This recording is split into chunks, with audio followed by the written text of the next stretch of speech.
अरण्यकांड 57वां सर्ग। श्री राम का लौटना। मार्ग में अपशकुन देखकर चिंतित होना तथा लक्ष्मण से मिलने पर उन्हें उलाह न दे सीता पर संकट आने की आशंका करना। इधर मृग रूप से विचरते हुए उस इच्छा अनुसार रूप धारण करने वाले राक्षस मारीच का वध करके श्री रामचंद्र जी तुरंत ही आश्रम के मार्ग पर लौटे। वे सीता को देखने के लिए जल्दी जल्दी पैर बढ़ाते हुए आ रहे थे। इतने में ही पीछे की ओर से एक सियारिन बड़े कठोर स्वर में चित्कार करने लगी। गीदड़ के उस स्वर से श्री रामचंद्र जी के मन में कुछ शंका हुई। उसका स्वर बड़ा ही भयंकर तथा रोंगटे खड़े कर देने वाला था। उसका अनुभव करके वे बड़ी चिंता में पड़ गए। वे मन ही मन कहने लगे, यह सियारिन जैसी बोली बोल रही है, इससे तो मुझे मालूम हो रहा है कि कोई अशुभ घटना घटित हो गई। क्या विदेह नंदिनी सीता कुशल से होंगी?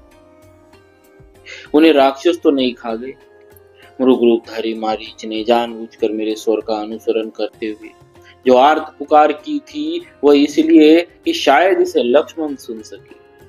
सुमित्रानंदन लक्ष्मण वह स्वर सुनते ही सीता के ही भेजने पर उसे अकेली छोड़कर तुरंत मेरे पास यहाँ पहुंचने के लिए चल दें। राक्षस लोग तो सब के सब मिलकर सीता का वध अवश्य कर देना चाहते। इसी उद्देश्य से यह मारीच राक्षस सोने का मृग बनकर मुझे आश्रम से दूर हटा ले आया था और मेरे बाणों से आहत होने पर जो उसने आर्तनाद करते हुए कहा था कि हाँ लक्ष्मण मैं मारा गया, इससे भी उसका वही उद्देश्य छुपा था। इसमें भी उसका वही उद्देश्य छुपा था। वन में हम दोनों भाइयों के आश्रम से अलग हो जाने पर क्या सीता सकुशल वहां रह सकेंगी? जनस्थान में जो राक्षसों का संहार हुआ उसके कारण सारे राक्षस मुझसे वैर बांधे हुए आज बहुत से भयंकर अपशकुन भी दिखाई देते हैं। सियारिन की बोली सुनकर इस प्रकार की चिंता करते हुए मन को वश में रखने वाले श्री राम तुरंत लौटकर आश्रम की ओर चले। मृग रूपधारी राक्षस के द्वारा अपने को आश्रम से दूर हटाने की घटना पर विचार करके श्री रघुनाथ जी शंकित हृदय से जनस्थान को आए। उनका मन बहुत दुखी था, वे दीन हो रहे थे। उसी अवस्था में वन के मृग और पक्षी उन्हें बाएं रखते हुए वहां आए और भयंकर स्वर में अपनी बोली बोलने लगे।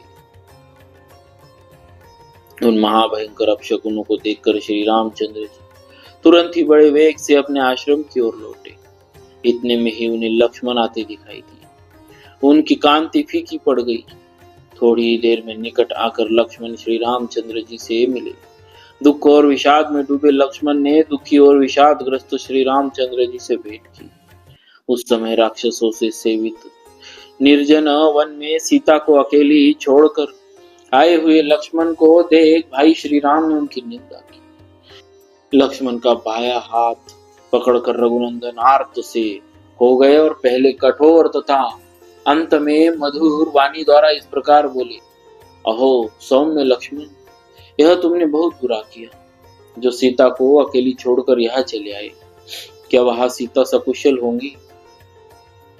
वीर, मुझे इस बात में संदेह नहीं है कि वन में विचरने वाले राक्षसों ने जनक कुमारी सीता को या तो सर्वथा नष्ट कर दिया होगा या वे उन्हें खा गए होंगे, क्योंकि मेरे आसपास बहुत से अपशकुन हो रहे। पुरुष सिंह लक्ष्मण, क्या हम लोग जीती जागती हुई जनक दुलारी सीता को पुनः स्वस्थ एवं सकुशल पा सकें?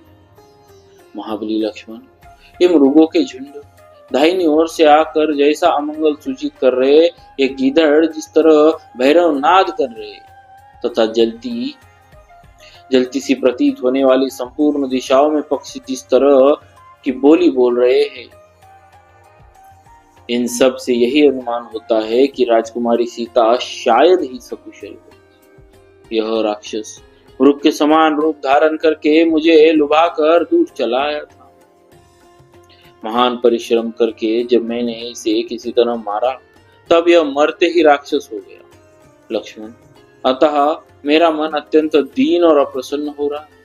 मेरी बाई आंख फड़क रही, जिससे जान पड़ता है निस्संदेह आश्रम पर सीता नहीं है। उसे कोई हर ले गया, वह मारी गई अथवा किसी राक्षस के साथ मार गई होगी।